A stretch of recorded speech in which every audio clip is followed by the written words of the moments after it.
All right, I think we are live.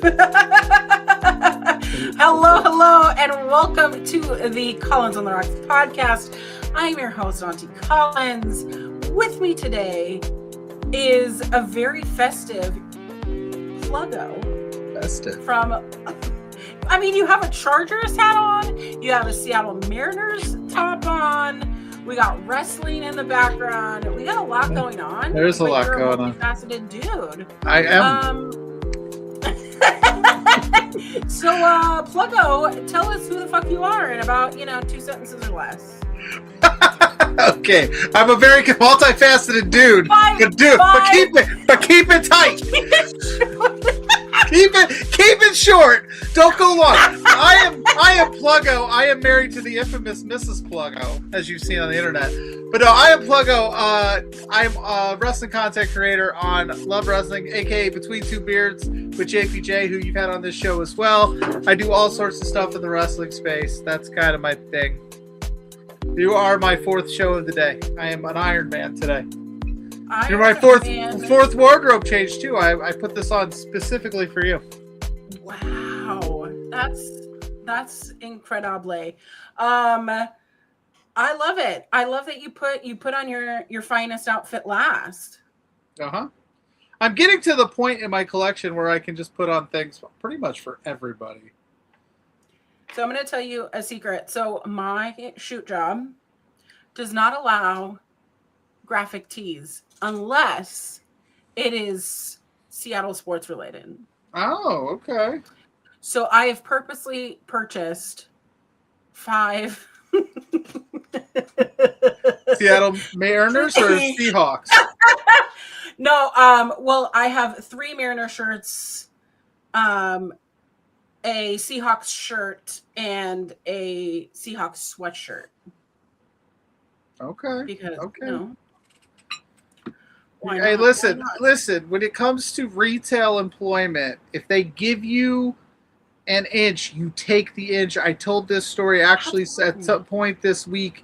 I'm old enough to remember when facial hair was kind of a no-no in the retail space. Yeah. And I worked at a job that only allowed sideburns and mustaches. So if you can imagine, I said, if that's all I can have, I'm taking it. And I had the stash. It was gross. Wow. Oh yeah. Gross? Is that gross? Is it technically gross? Mine was, for sure. 100% okay. Mine was. Maybe not everybody's, but mine, because it got like real patchy in places and it didn't look great. But I said, this is what they would rather me have this than all this. So I'm glad that rule has changed. I also, when I first came into retail and customer service, is that they said no facial piercings at all. Nope. Yep. That was also a thing. So my nose ring, which I've had this nose ring since I was 16 years old, and I pierced it myself. Okay. Dumbass idea. But I had those plastic little studs. Yeah. And it always just looked like a zit on my nose. I got the lip pierced once upon a time, and then 2 weeks later, the job I was at goes, we're not doing facial piercings anymore. Oh, that's like, you bitches. So I could still kind of feel where it was because I couldn't. It was so new, and I was just messing with it. I just took it out. It was too much of a hassle. But yeah, no. I'm glad they've changed the rule. Pluggo, I appreciate that you've changed your... Yes. So I could actually, if you'd like, I could go down for True Heel Heat. I wore Texas A&M hoodie and a different hat. What did I wear? What hat was it? It was... I can't remember now. I have so many. And then for exposure, I wore a Toronto Raptors hoodie. And then I wore a Milwaukee Bucks hoodie for the watch along. Each with a different hat. I had an A's hat on a minute ago.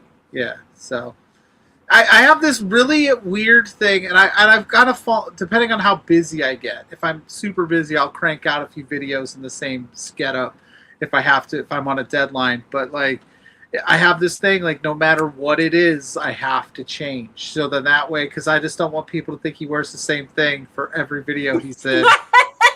So literally, I could I did a show with Blair, that's Blair from my For Exposure podcast. I did a show with him where we did the live show and we had to record right after because we were off the next week. And I go, well, give me 2 minutes. I have to run upstairs and change. He's like, what? I go, I don't want people thinking that they show up every week and I'm in the same shirt. And he goes, nobody. And he's like, nobody cares. And I'm like, I don't know. It's just a thing. Just my thing. I don't know. I should be able to write all these hats off as a tax. You should be able to. I feel like that is technically a business expense. Thank you. I did a video of all of my things that I purchased at All In, and like gave it to a specific wrestling website that I'm no longer working with now. And they never posted the video, so I'm like.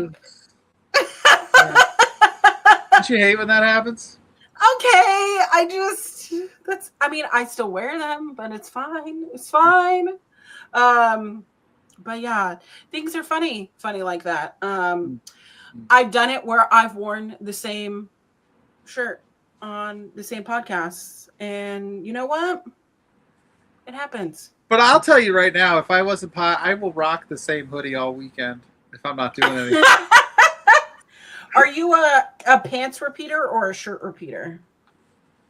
I don't believe that now Mrs. Pluggo and I have various opinions on this. She is change every. I don't believe things get dirty, pants and shirts wise after one use, right? So like if I wear a hoodie around the house today, there's no reason I can't wear it around the house tomorrow. I'll change the undergarment stuff, the stuff that touches skin, like exclusive, the parts, the boys. I'll change that out, the underwear. But yeah, like why can't I rock the same? Like why couldn't I wear this tomorrow?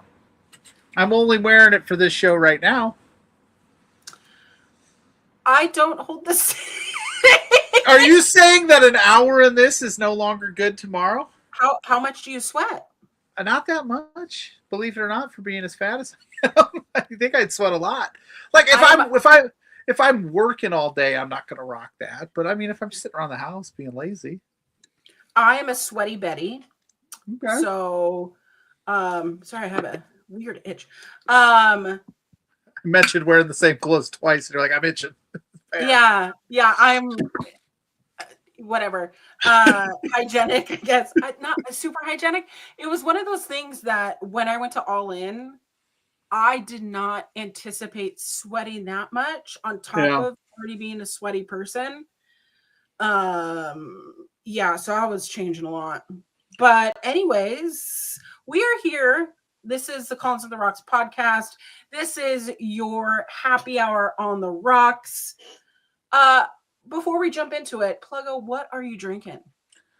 I am drinking a non-alcoholic Disarm Hazy IPA by Go Brewing. I also now show that can. I want to see it. It's a pretty dope can from my fine folks at Go Brewing. I should tell them that I'm been promoting their stuff all week just on my streams. I got a Nostalgic Ski Lodge winter ale as well, just in case, because this one's almost good. Because I started this during the watch along that I was just on. And then if I'm feeling real crazy, I got another one just in case. I stay drink ready when I'm on streams just to be safe. So like whether it's water, I'm always drink ready. You don't gotta be drink ready, Exactly. You know how many times I gotta run and get a drink real quick. I'm like, I just got a few just in case. Mrs. Pluggo is like, do you really gonna drink all those? Like I don't know. Sometimes I get chatting and I gotta drink. Sometimes it sits there and I take it back upstairs. The first podcast that I ever did, I didn't know that you could be drinking while doing it. Drinking water, drinking anything. So I tried to go an hour and a half without drinking. And I was like, wow. Sahara Desert after a while. Zach in here saying National Cook for Christmas. Wait. Yeah. National Cook for Christmas Day. I love Zach. And Zach, I've been on, this would be the fourth stream that he's posted that on, and the debate which each host is, and Lawrence just kind of figured it out. He was like, you're telling me that you don't, his mother's already prepping the Christmas meal and cooking everything, Yeah.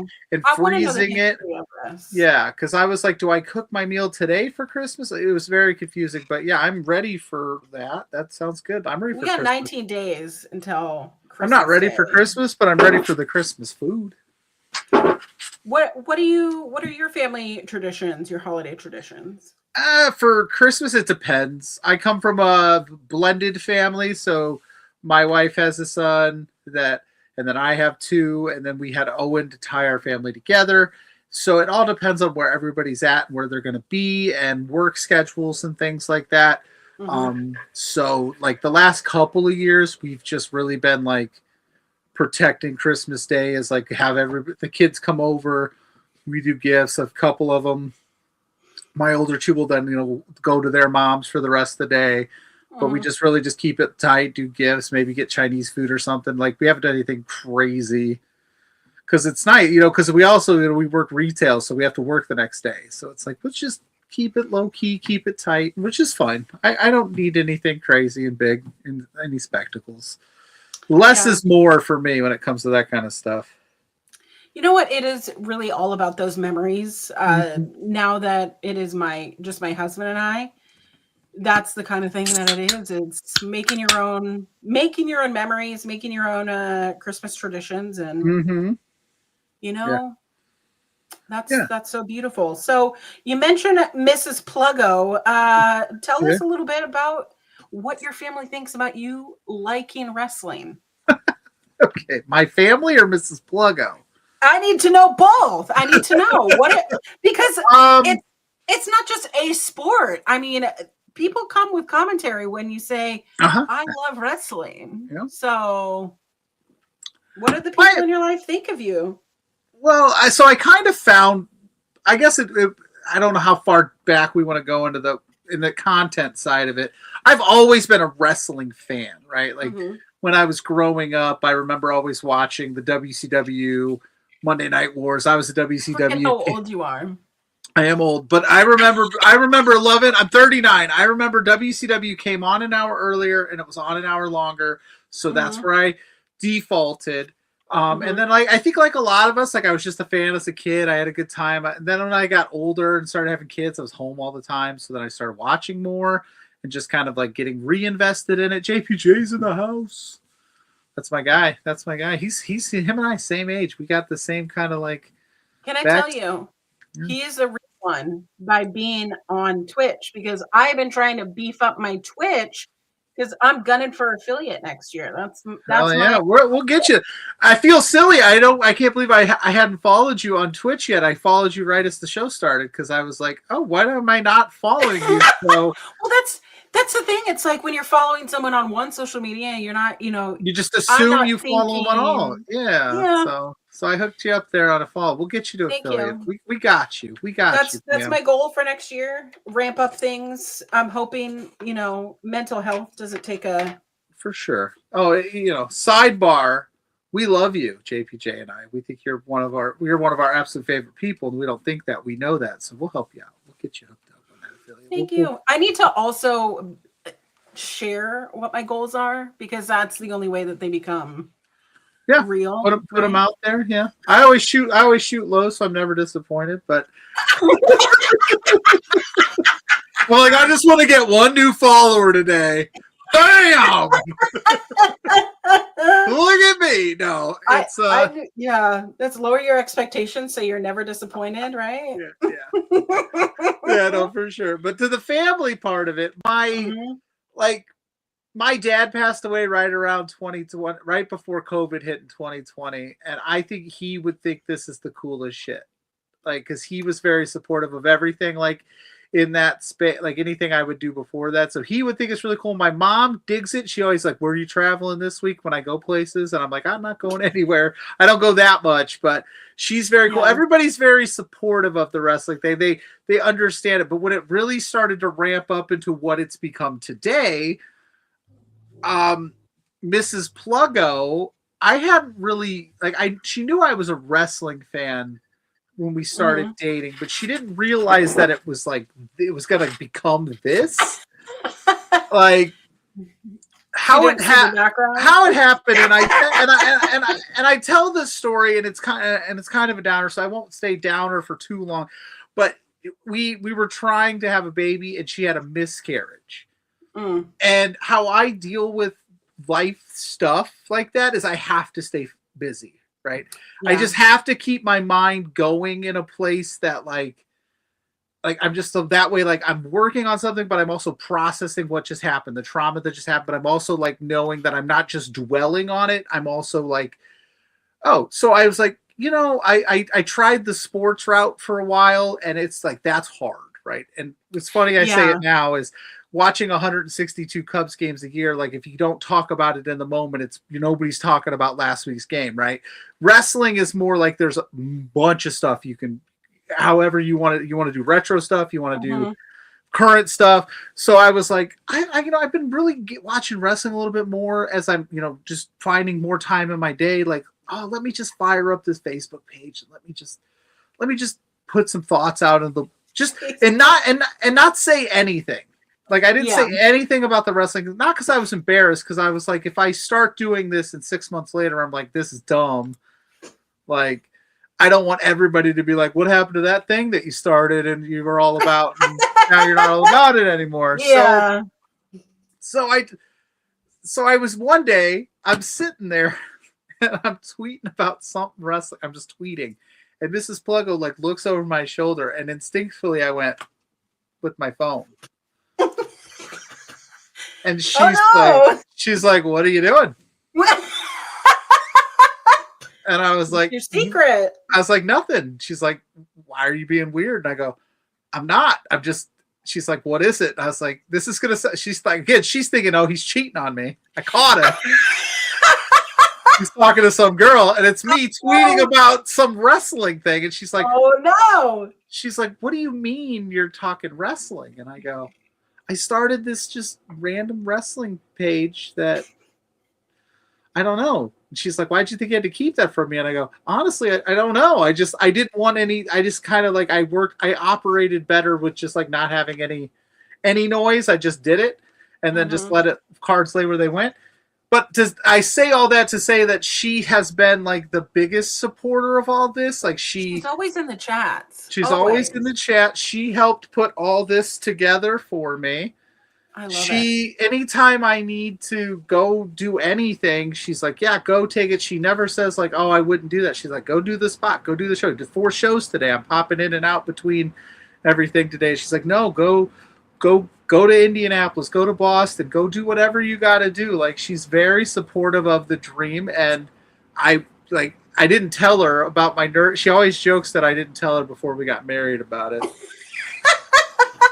So I locked her in, and now she's like, damn it, I'm with this wrestling guy, and he does this goofy shit, and that's like, yeah, and it's taken off to a pretty. I couldn't do it without her, to be honest with you, because like I said, like there'll be nights like, hey, I have to get home for an interview. Can you go get the kids? And she's like, yeah, no, that's fine. I can go. I'll swing and pick them up, but I try my best to like navigate. Having a partner.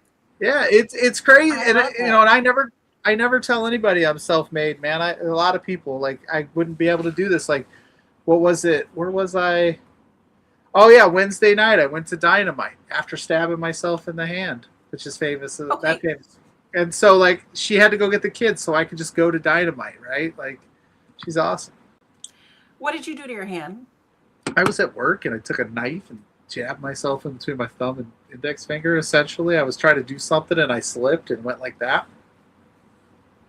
So, but stitches, nothing. Yeah, 3 stitches. I have 3 stitches in my hand right now. Yeah.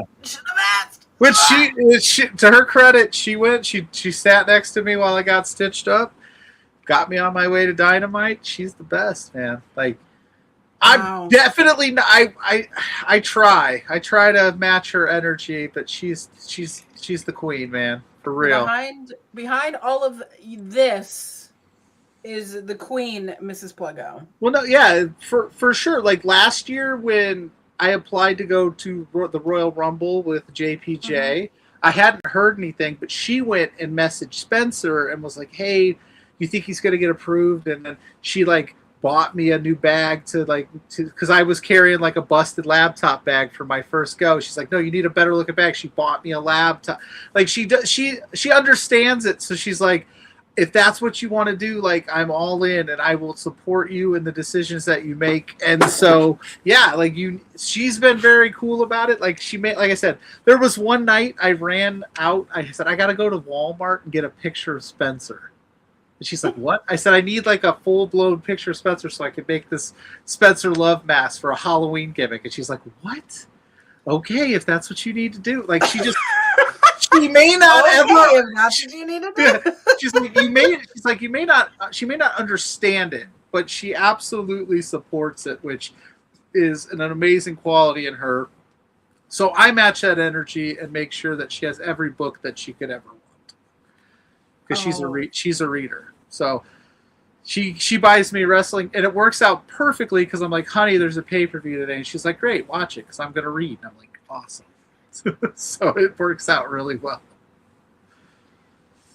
I love that. I need to know if she, like, well, I guess I should ask her what her thoughts on if she's reading the Heated Rivalry series. I don't know what that means, but I'm sure it's a Game Changers. It's fine. Jose also knows what I'm talking about. So yeah, I saw Jose's got a book talk now. But do you love that the name is Jose? Can you read? Yeah, famously. Jose, can you read? I famously cannot read, but that's why you watch wrestling. Yeah, I watch wrestling. A perfect balance. She reads, I can't. I watch wrestling, she doesn't. It's perfect. I love it. And then to just tie a bow on the family stuff, it's been really cool. Like my oldest son thinks this is cool. Like I've taken him to local shows with me. And okay. He loves seeing me work the room, and he's like, "Oh, that's so cool that all these people know you, watching you work." Yeah, he's like, and then my youngest son absolutely loves wrestling. Like he is obsessed with it. He thinks it was funny the other day. They were on YouTube Shorts and they're flipping through, and one of my shorts came up, and they're like, "Dad, you're on YouTube. This is crazy." And I'm like, yeah. And they're like, that's you. You did that? I was like, yeah, that's me. So it's been really fun. And like, it's a cool moment. And I bond with the kid, my youngest, especially over it. He really loves it. Like I wish I could have threw like an algebra book at him. Cause he's taken to professional wrestling a little too much. And I'm like, man, but hey, as long as he loves it and he keeps himself safe and he doesn't do that stuff at school, we'll be fine. I love it. So since you basically grew up watching wrestling, did you get in trouble at school for doing wrestling moves? Not at school. I never got in trouble at school for doing wrestling moves. I definitely broke some furniture at my parents' house a few times. And got yelled at quite a bit. My mom went through a few couches in our day, for sure, with me and my brothers wrestling around. At school, I never really got in trouble with that. I got in trouble for other stuff. I mean... No. You've met me. I have a mouth. Yeah. I got in trouble a lot for my mouth too. An unfiltered teenage, me. Yeah. But no, it was always at home. My mom was like, God, guys, quit. We'd break couches and this and that because we'd always reenact the moves, man. But I never did it at school. Can I tell you though? There's a lot of people in this world who are our age who got in trouble for the. I was talking Suck It. The Suck It's making a comeback. It's all over wrestling. I've seen the Suck It crotch chop like over the last couple of months. Like every other show, I feel like I'm watching. So 100%. Like I would hit the Suck It, of course. But who didn't want to do that at school? But I never got in trouble for it because I never had the balls, I guess, to do it to a teacher. But I said other teachers though. I just think it's so funny because I would do it, and I definitely don't have anything really to suck. Got it. I mean, that's why I was getting in trouble. I'm trying to do the math here to see if that. I mean, maybe. But no, I definitely I never did that stuff at school. I don't know, like I Mhm. didn't have that group of like dudes that were wrestling. Like even some of my like closest friends now don't quite understand. Like I have my best friend throughout high school, Mhm. my best man in my wedding is like he edits my articles for me because I'm not the greatest punctuation guy and all that. Like so I and I just Yeah. and I do it. I give it the good old college try, but I say, hey, will you just look this over and make sure I'm not a complete moron? He doesn't watch wrestling at all, and he just goes, I have no idea what you're talking about. But Yeah. I mean, yeah, it sounded good and it looked okay, and I'm like, thank you. So I didn't That's have that. fun. I used to have a buddy that like when I lived with him growing up, he's like he called it booger eating because there was a sports guy named Booger eating. Colin Cowherd who's a West Coast sports guy. Okay. He works for Fox Sports now. He one time went on this rant about how wrestling fans are nothing but people that live in their mom's basements and eat their boogers. So Oh. when I'm in my my late teens, early 20s, and I'm watching wrestling, my buddies be like, "Oh, you're doing that old booger eating thing again," and I'm like, "Yeah, yes, I am. Yes, I am." Monday nights, I'm watching. That old booger eating. I'm eating my boogers, watching my wrestling. So yeah, no, I didn't have anybody to do the second chance with. Now I have more friends that understand wrestling as I got older because I think they realize like it's pretty fun. It's a pretty fun thing. I love it. Absolutely. What is the first like wrestler that you watched that you were like connected to? Connected to first wrestler I remember being like my Mick Foley, Mankind, like Mm. just being like that's like because he was different, and I'm always attracted to like different in wrestling and like people that maybe are a little off the beaten path, so to speak. So really remember being like super into that. I was a big basketball fan growing up, so I really loved like Dennis Rodman being in wrestling. Like I thought that was very cool. But in terms of just connection wise, it was always Mick Foley. I remember getting his book when it came out when I was younger. I have a copy of it now, but because he was just my guy. He was like that guy that you're like, hey, he kind of looks like me, right? Like he's not like chiseled, he's Yeah. not jacked. He's a little weird. I'm a little weird. That's my dude. Fuck you, Rock. Yeah. What do I have in common with The Rock? Oh my gosh, that's so funny. Um, yeah, the one wrestler that I connected with was Bret Hart, and it was always because everything that Bret Hart did, he did it with everything. There was nothing left on the table, and he always was super passionate about it. Mrs. Pluggo, we just spent the first 20 minutes talking about how amazing you are, and I just want to say you are wonderful. And thank you so much for everything that you have done and created in this space, even without being on camera. We love you so much. So She's starting to become more popular than I am. And then you got to ask her about the book series. I don't know what that yeah, was. I need. Are you reading the? I think it's called the Game Changer series, but it's where heated rivalry is. It's GCW made a book series. no, it's hockey players. Hockey players. It's like a love series too. So Hockey you know, players. a Canadian and a Russian Oh, hockey player. oh, You know, fancy. it's a little bit spicy. So I don't know Hey, if she reads spicy books. So she does read spicy books, and I gotta say, those are the ones where I'll be reading my Kindle because I'm a Kindle person, and I'll be sitting there with my Kindle, and I'm just like, if I'm on this page a little bit too long, and if I'm breathing a little bit too heavy, I'll see my husband go, what are you reading? all I ever say is I'll just go, hey, if that's a spicy book, I'll be ready. I'm ready. Yeah. I'm ready. I'm willing to be ready. I'll clear my schedule. That is And hilarious. then she's always like, "Shut up," and I'm like, I love it. I'm just letting you know. I will act out whatever you need. I'm ready to go because you do all I love this. it. I will gladly lay myself down and sacrifice myself for the love of your spicy book. I know I'm so selfless, dude. You know what I I mean? know. So you dedication to the craft here. Um, love this. Listen, Mrs. Pluggo, you are so sweet. It's just true. Absolutely, It's just absolutely love her. So You connected with Mankind. Yeah, Which wrestlers are you cheering for right now? Oh my! So my all-time favorite number one wrestler is CM Punk. That's just how it goes. When I It got was back, kind of hard to be a CM Punk fan for a little bit. yeah, it comes with its challenges, but Mhm. I just like when I got back into this more of like regular watching as I got older. He was one of those guys that drew me in, and I was just like, yeah, he's different. I like it. Current.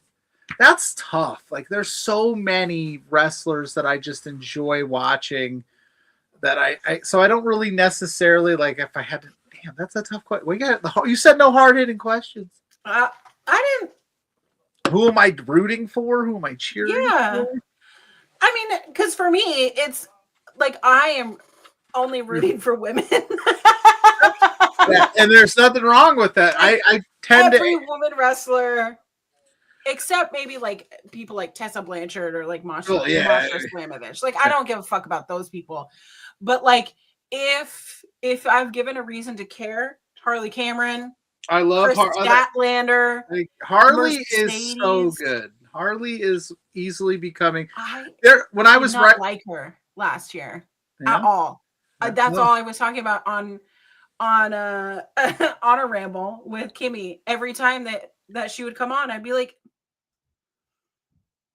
yeah, I wrote. I think I wrote a Harley Cameron appreciation, at least sentence or two in every article I wrote for like a first month or two of the beginning of the year. She's great, and again, that's because that's my style. A wrestler that may not give you a 5, which I love those wrestlers too. That give you 5-star bangers, but a wrestler that knows their role, plays it really well, gets you the most out of what they're given. And so like I resonate, like Harley Cameron's look where she's come. You know, like, you know, and I'm with you. Like Megan Bain's fantastic. I've been really enjoying what she does. Like, you know, just different. I like different styles of wrestlers, but yeah, the women's wrestling game right now is absolutely on fire. In a lot of the promotions that I pay, like I'm more interested in what's going on there. Like the stuff on Raw with Maxine Dupree and Becky Lynch was some of the best stuff that they've done.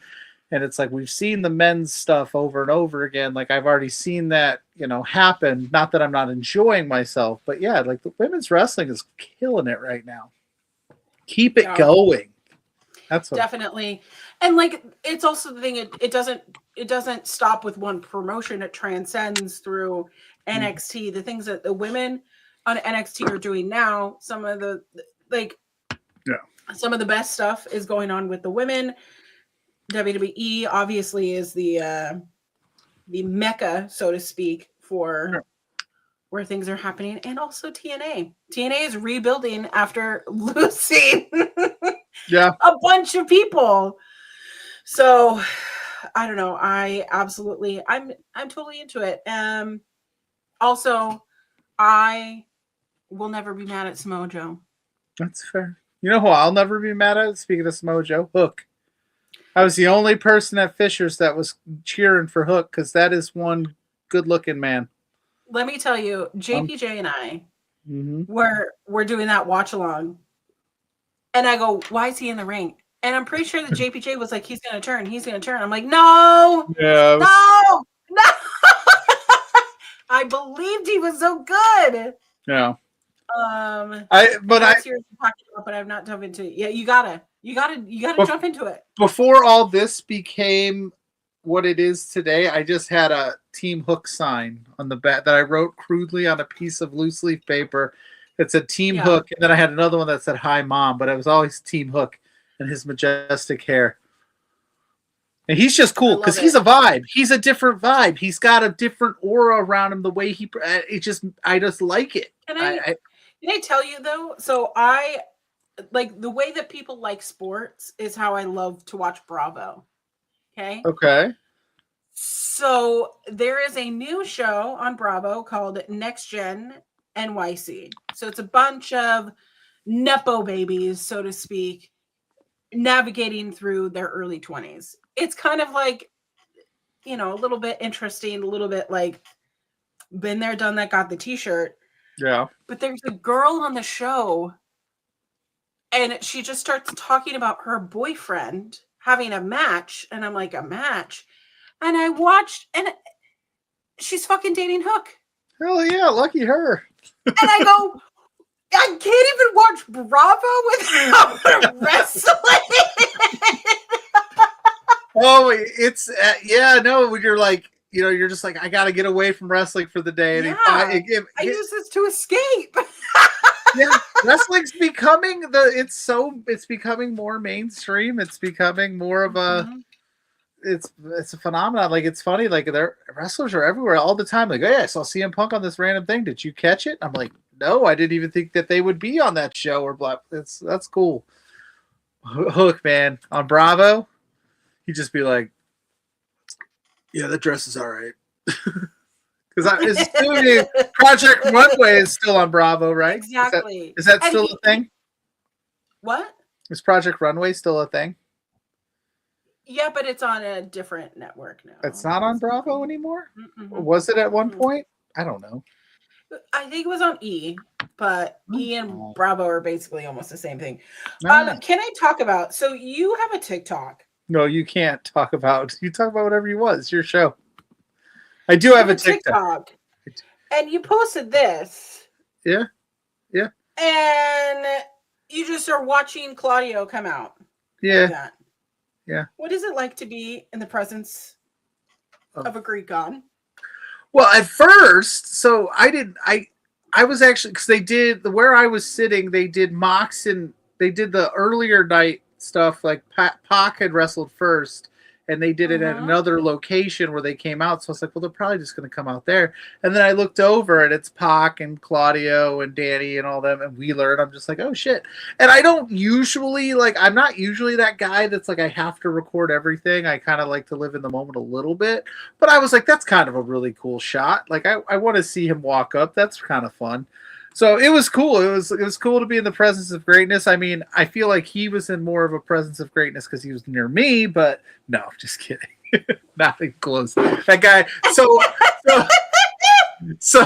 So Blair had posted in our group thread on Slack. He goes, "I'm a firm believer that people that bring wrestling belts to shows must defend them."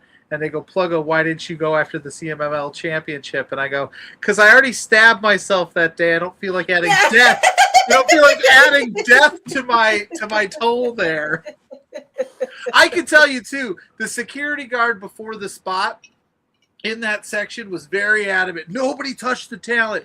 And I looked over at Tanner, who I was with, and I go, he doesn't have to tell me not to touch Claudio Castagnoli.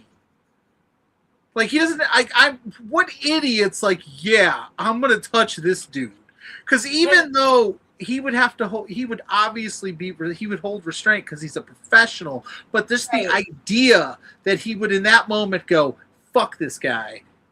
I wouldn't even You know. saw that video at Survivor Series where that kid stepped right in front of where Paul Heyman was, and Paul Heyman just goes, yep. Yeah, no, for sure.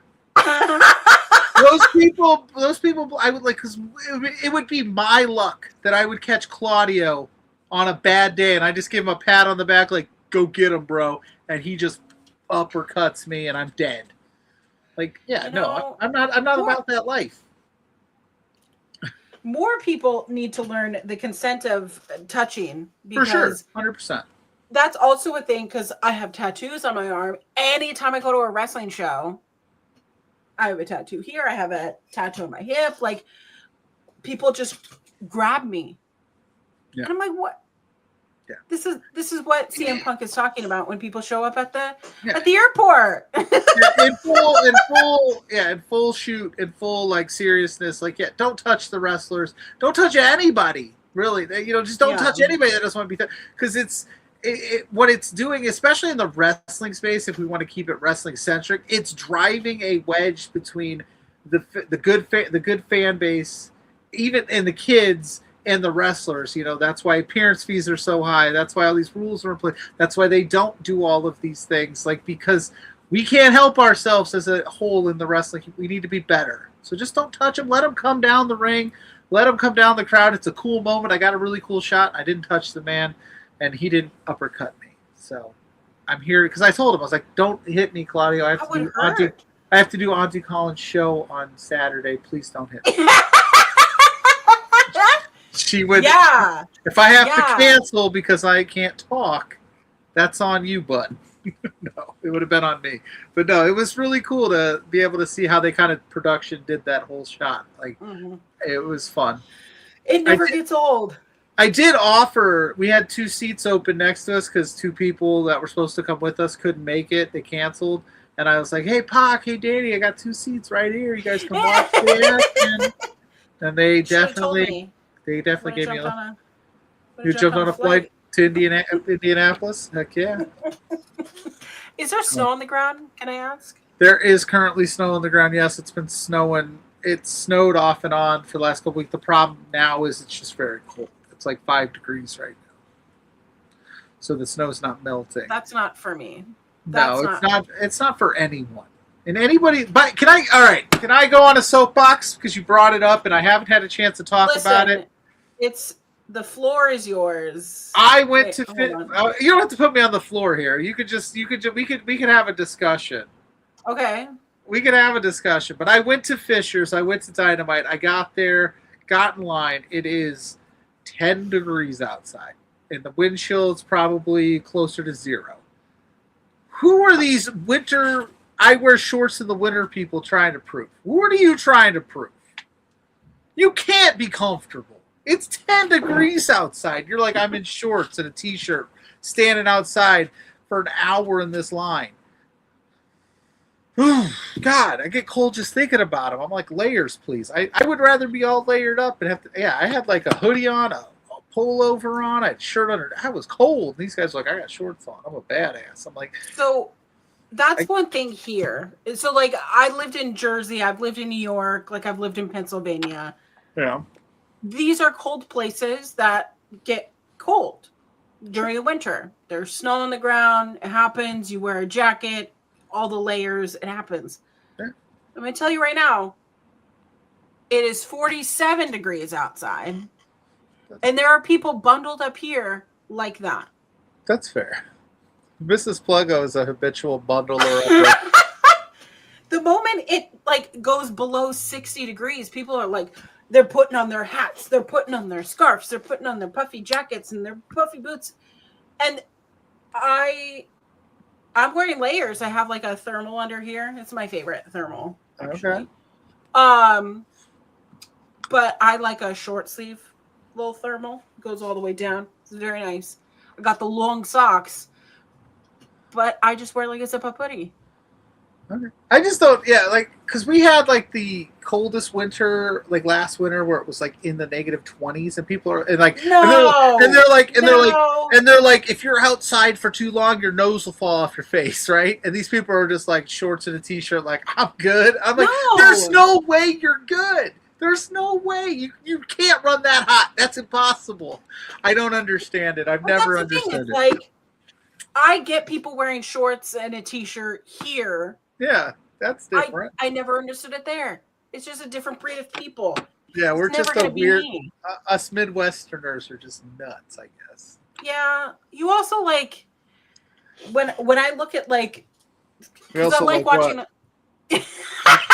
Well, go on. Y'all like your casseroles. We do love a good casserole here. You know, I will smash a casserole. I will do it all day. No one put anything in a pan and call it a casserole. You preheat your oven to 375.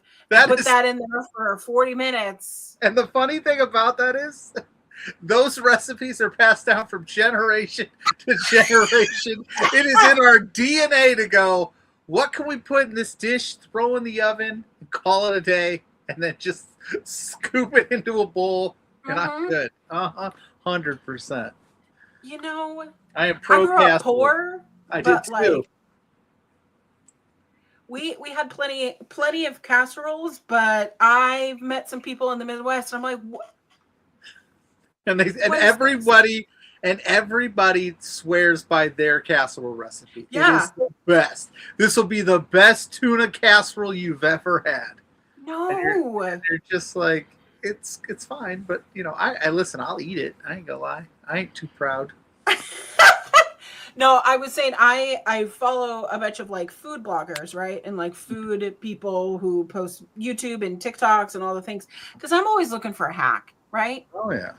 What Aren't we is all? the Midwest's obsession with Ritz crackers in their casseroles? Yeah, that one. That's where I go. Just go get the breadcrumbs or do the. Right. Yeah, I get. Yeah, because it's easy. It's quick. Ritz crackers are delicious. Like I ate a sleeve of them the other day. Like I'm not gonna. I'm not gonna It's the buttery goodness, right? yeah. That's part of it. It's butter. It's cracker. It's you don't have to add more butter, but you will add more butter because we're from the Midwest.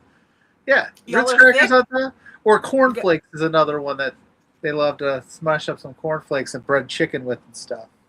100%. I mean, I've breaded chicken with cornflakes. I shouldn't. Put it on top, I don't know about that. Yeah. Why not? Listen, I get it.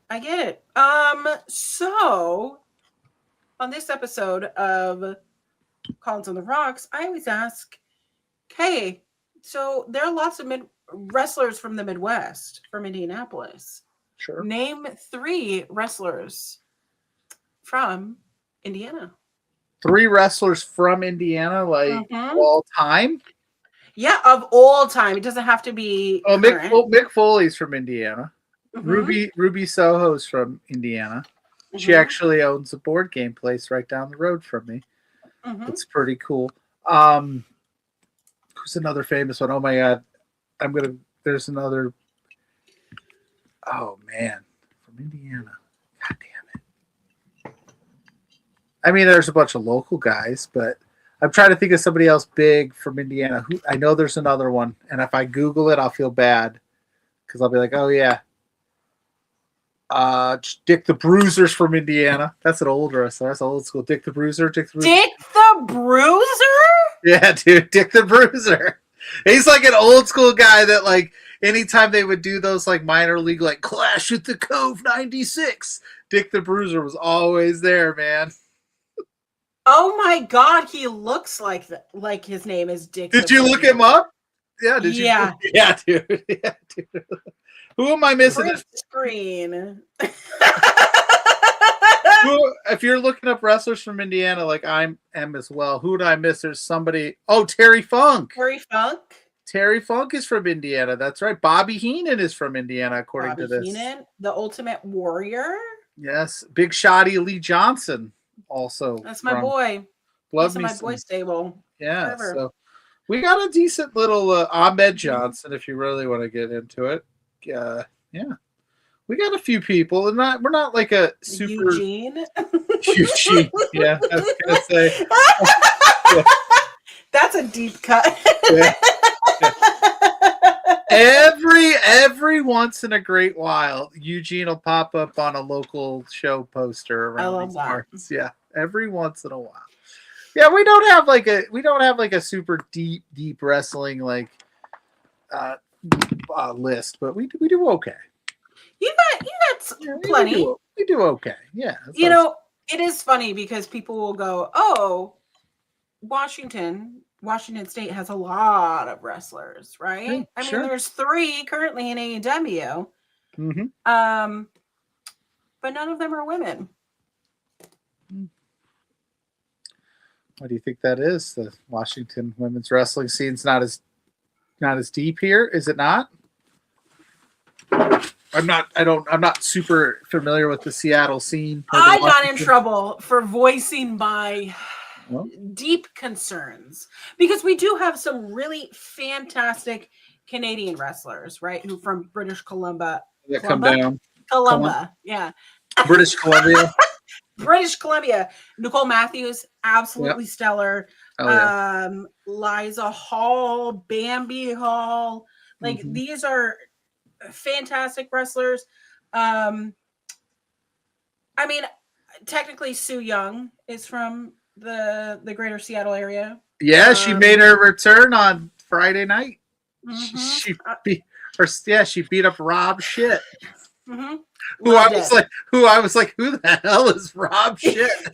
I was like, I was like, this isn't. I said I had a lot of fun with that match, but I was like, I was Mhm. confused the whole time. That's very Washington Hall of them. Um, Yeah.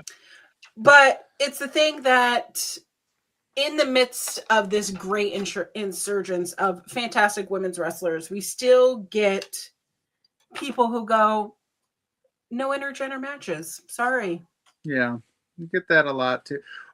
Our, I don't know what it is. Our area too, we do have a few, a few solid women's wrestlers. There's just not enough of them to sustain Enough. like Right. a division or like Mm-hmm. so. And I don't know if the promotions here are against intergender. I don't think I haven't really Yeah. paid super close to it, but yeah, I don't understand that whole like because that's the thing, and I talked about it a little bit on Beards when we had Kristen Ashley on to talk the PWI 250. Was Mm-hmm. like these promotions need to book these women more. There needs to be more women's matches, and then if you want to get some of these women more reps, you got to go intergender. You just have to, You so have that to. so that way they can get more exposure and then get more reps, and we can get because I don't know I don't know what the answer is how you get more women to join and because the top of the cards, like the big promotions, are killing it. Like you said, AEW with how they're rocking right now. WWE's women's divisions are really crushing. TNA's doing a great job rebuilding theirs. Right. But then you get to these locals, and it's like the same two or three women don't have anybody to wrestle against. That's I know. that's kind of a bummer. It is a bummer. Yeah, And I'm hoping that it starts to change. I do see different local promotions around here. Because the state of Washington, you typically have to have a wrestling school attached. So, yeah.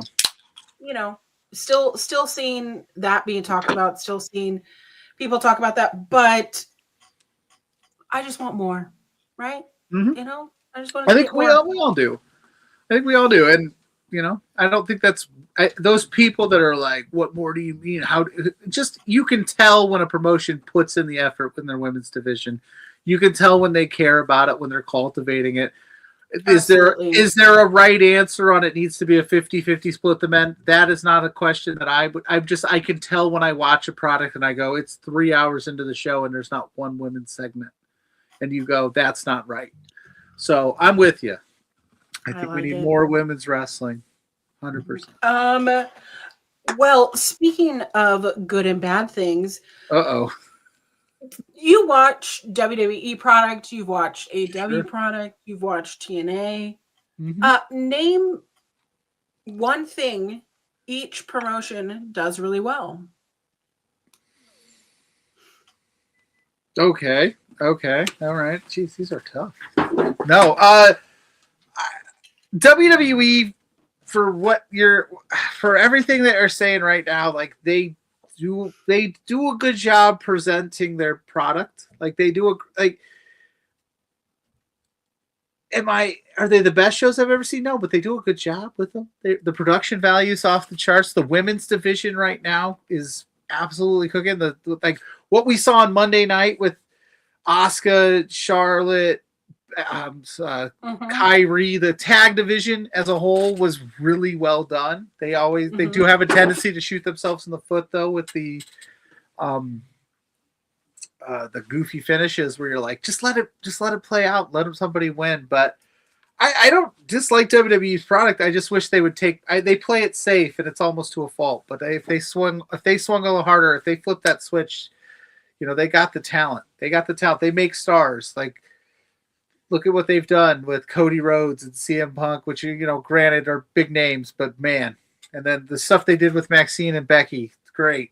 Nikki Bella, AJ Lee, you name it. They're star-studded. Easy. AEW, they're just, I know that they get flack for they don't tell good stories, but I just don't think you're watching them. Like they tell different stories. And they do a fantastic job of investing you into a match. Like I was there Wednesday live, and every match was. I'm sure it looked good on TV, but I would never. But their pay-per-views always hit. I never leave an AEW pay-per-view going, man, that was disappointing. Except for maybe the exploding barbed wire death match. My husband loves that match, by the way. Well, the match ruled until the end. Yeah, until the end. But I just they never leave me like disappointed when I watch them. So that's always good. And they're finally starting to really tell some really great women's stories too. So now that whole like, well, they don't push women's wrestling is kind of becoming a mute point because they're doing so many things with different storylines. Like Mercedes has a storyline, the tag division has a storyline, the women's champion has a storyline. The stuff they did on ROH last night, or was that last night? Yeah, Final Battle really was. Yeah, Final Battle was last night. Like Red Velvet beat Mercedes Moné, like hell yeah. So there's a story there now. It was a fantastic match. Oh my god, it was so good. I was glad I sat down and watched that last night. TNA's always underrated. There's some good stuff in there. There's some really like Leon Slater's an absolute stud. Mike Santana, listen, they built him into an absolute stud after he left AEW. They do a good job of like building up stars, then those stars go other places, and then they always find a way to retool. They always figure out a way to keep putting on some product, and they're not afraid to swing and miss, and that's what I love about them. Like, I'll watch TNA, and there'll be some stuff where I go, what the hell was that? And then I'll watch this stuff, and I go, that was really good. But at least they're willing to try things, because I wish more wrestling promotions would try things. So, I wish more wrestling promotions would try things. That is a great statement. Just swing, because you write the shows. You can write yourself out of anything. We always forget sometimes that this is predetermined, scripted content. Like, oh, no, that didn't work. All right, well, let me just refigure it. It may take a little bit, but we'll get you there. Like, I can suspend my disbelief, you know.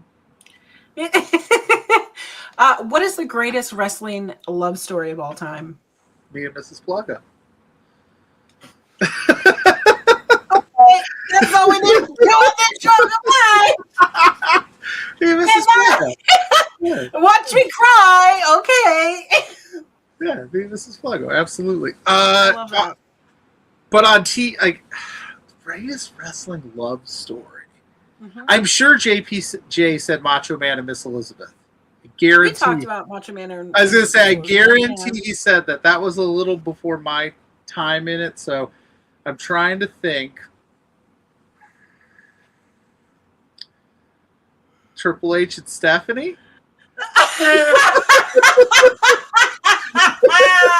In terms of, I mean, they got married at the chapel, right? And now they're still going strong today. Bret Hart and his hatred for Bill Goldberg? That's my favorite love story. I was going to say, like, he loves to hate that man. Oh, AJ Lee and CM Punk? I don't know. Daniel Bryan and Brie Bella? You know? Brie mode. There's a bunch of like wrestling love stories. That all the weddings were they were always so much fun in kayfabe. Like, none of them ever went well. Okay, what are your favorite wedding love scenes or wedding love scenes of wrestling weddings?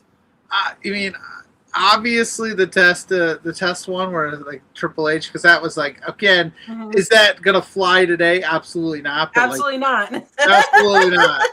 But back then in the moment, we're like, Triple H is a real piece of shit, right? Like, yeah. I really enjoyed the Dexter Lumis Indy Hartwell NXT because he kept we were waiting for the chaos, but he kept pulling out the like axe and being like, and everybody's like, yep.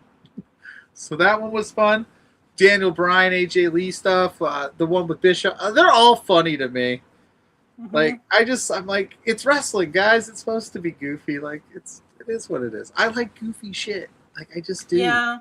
I'm a child. I like my wrestling to be entertaining. I don't know what to tell people, you know? Yeah, like, at the end of the day, like, do I love an absolute emotional 5-star Kenny Omega and Kazuchika Okada match? 100%. But I can't watch that for 3 straight hours. Or in AEW's case, 7 straight. Right. I need you to throw me just some goof, like a match that's not where like everything's at stake. Like, I need that cool down. I have to be like, oh shit, yeah, Marco Stunt, man, that's my guy. Johnny Hungy's here today for the Dark Order. Give me those spots. R-Truth is hilarious. one of my favorite wrestlers of all time, Heath Slater. That dude's the king of like the cool down, goofy spot. Like I have to have that. All right, so I gotta know then. All three of those promotions, what is something that each need to work on? What we need to work on? Yeah, AEW. What does AEW need to work on? What does WWE need to work on? What does TNA need to work on? Well, WWE absolutely right now needs to build some younger talent, some stars. They need to start taking some shots with some of these young. They need to get back to like when Randy Orton was world champion at 20, right? Like take a chance on a guy like Braun Breaker right now is that prime example. Like there's just and it's a good problem to have, but it's also like you've got 10 guys right now that we could see as world champions. So it's hard to break into that. We're seeing the log jam in NXT with people that should be coming up, but you just don't know what to do with them because you've got 15 guys, right? It's like, so they need to take some chances and do some stuff, take some swings, make a War Games match, like mean something. Don't just have it to have it, right? What? like I've been talking about this all week. Like I didn't hate War Games as much as everybody else, but I also was like, if I would have missed this show, I probably didn't miss much, right? Like I could have took this Saturday off, but yeah, they just need to take a shot, and they need to listen. With the WWE, it's just going to sound hard. I know it's about the money. I know everything in the world is about money, right? I go to work for money. I want to make the most money possible, right? It's all about the money. But don't make it so much that you're making it about the money, right? Like you're telling me with all the commercials, the ads, everything, it's only about money. Like it's just try your best, at least fake it with me and put on a front that you care about me, the fan, right? That's where I'm like, I get it. You're trying to make money. You're gonna but you're telling me like, hey, those ticket prices, it's about the money. It's just remember me, the guy that you're pricing out of your shows. Loyal fan here. But I mean, unfortunately, they are pricing out like their main audience for so long were children. Yeah, children don't have jobs. Right? Nope. They can't buy their own fucking tickets. I mean, most of them. So now you're asking families to be like, yeah, those tickets that were $35 a piece, they're now $40 a piece, $150. Yeah, now they're $150 a piece. Now they're $300 a piece. Yeah, and it's just like I get it. You got to make money. You're a corporation. You got to appease stockholders and stuff, but just multi-billion-dollar corporation needs to make that much more money. Yeah, and I champion it to like it's Tony Khan. When you talk to Tony Khan at a press conference, and I'm not saying everything he does is perfect because I'll talk about what they need to work on in a second.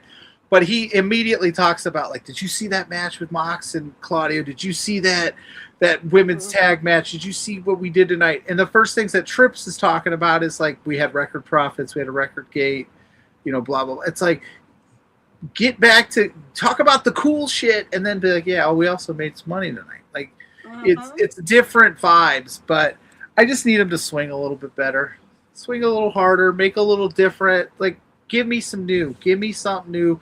Javon Evans, you got him. He's on a silver platter, folks.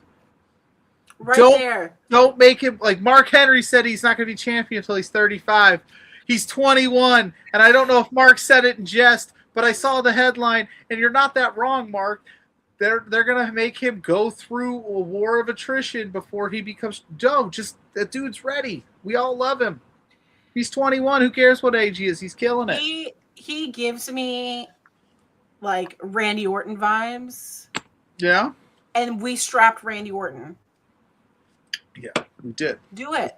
Yeah, just strap him. And if it doesn't work out, you can just write something and fix it. It's not gonna be we're not gonna oh shit. It's like they write their own show. Yeah. Oh. With AEW, I don't. The women's thing was always they're doing much better. Right. Continuity, maybe. Like there's just some things where I'm like, there's a lot of so he's got ROH, he's got Collision, we've got this. Like, I'm not saying like a hard brand split, but there's a lot of the times where like, and you, I'm sure, have bitched and moaned about this more than most. Why is the ROH World Championship not defended on ROH television? And why are you asking me to pay you $10 a month for ROH when I could just watch the ROH Championships be defended on Dynamite? That kind of stuff where I just go, that's where you turn the people off, right? Where you're just like, why would I tune into ROH? Because I could just watch it on Collision. And why? So I would like him to do that. I think that would help. But I actually low-key think that AEW's been doing a really good job this year. Like, they've steered away from the fight with WWE. They're not taking as many shots as they used to. They're rebuilding things. Now, I don't know how they get viewers in the building, so to speak. Like, I know that the gates are down and stuff, but the show product overall, I think, has been better. But I would like to see him kind of like hard and make a few more things make sense. Like, why did Sammy Guevara need to be in all the matches on ROH last night? Not that I don't like Sammy Guevara's in-ring work, but why is he in the tag division, and then he's also in the trios too? And I'm like, that seems like. But he was also in the survival of the fittest. Yeah, exactly. Why? Yeah, is he your workhorse? Just again, and I'm missing it because I don't watch it as much. But overall, there's just little stuff like that. And there was some stuff that like Don Callis the other night said if we win this $1 million, we run things around here. And it's like, Tony Khan's a billionaire, bro. You aren't running shit. Like, even in storyline, we all know Tony Khan's a billionaire. So maybe somebody run that promo by real quick and be like, yeah, the $1 million is a drop in the bucket to the guy that runs the place. So you're not running shit, Don.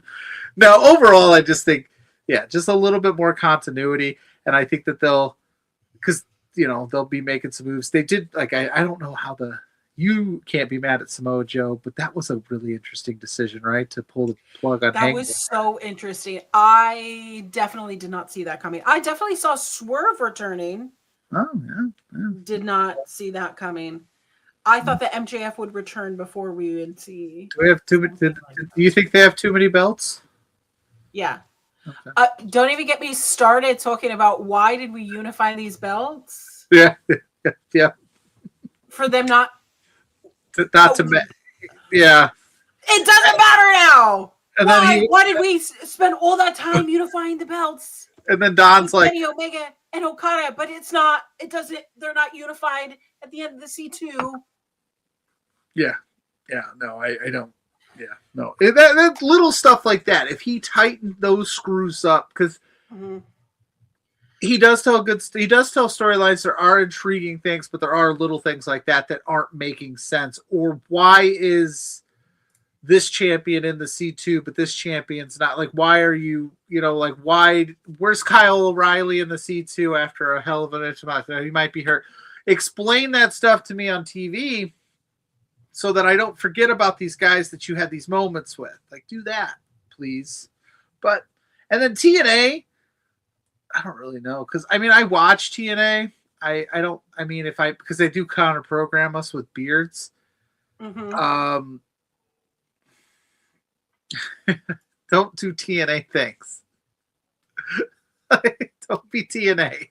TNA is good. Like I was at Bound for Glory, and you had Leon Slater and Javon Evans put on an absolute banger. You gave us a banger, then you gave us overtime, and then you had Dark State busted up. You you told us that Mike Santana was the guy for 6 months. We get to Slammiversary in New York, in his hometown, and he loses. For you to send him to Boston to win, to have him lose after you were dark for a month. You had him lose on the first night back. Which, again, I know I'm talking out of both sides of my mouth because I said I like it when companies swing and try things. Those aren't the things This is not things to try. That is just bad storytelling. Yeah. Trying new stories is a thing, but going, Mike Santana, we're going to go dark after the biggest win of your career. in a city that we should have did it in. Yeah, I was like, okay. So Didn't make sense. Didn't make sense to me. No, not at all. Oh. Wrestling, man, wrestling. TNA is gonna TNA, 100%. So speaking of, Yes, 2026 is only a couple weeks away. I know, isn't that crazy? Name a female and male wrestler that you think is going to be the year of their life. Oh man, I should have prepared. You should have sent me some show notes. I should have, but you also should have listened to JPJ's because it's a lot of the same. I listened to a good amount of it. I definitely, yeah. I didn't know if you were going to give me the. I didn't know if we were. You didn't want to listen to 2.5 hours. No, it wasn't that. I listened to quite a bit of it. I was in the chat, but I was also hanging out watching Peacemaker with my kids. Listen, I get it. I had to. He wanted to. My 17-year-old son's like, "Dad, you ever seen Peacemaker?" I'm like, "No," and he's like, "We should watch it." And I was like, "Are we allowed to watch this together?" He's like, he goes, "I'm 17." I go, "Oh yeah, that makes sense. I guess it's okay." If they keep going with the story with Maxine, it'll be Maxine. Like Maxine's gonna have a big year, right? Hello, I'm assuming that's Josh. Hi, Josh. Hi, Josh. Our boss is here, making sure we're being one of our bosses. I think Maxine will have a big year if they keep pushing her the right way. Braun Breaker absolutely should have a big year.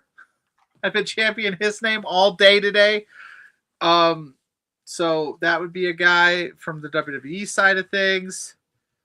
AEW, Kevin Knight, 100%, I think, is ready for a huge year. And Marina Shafir in AEW.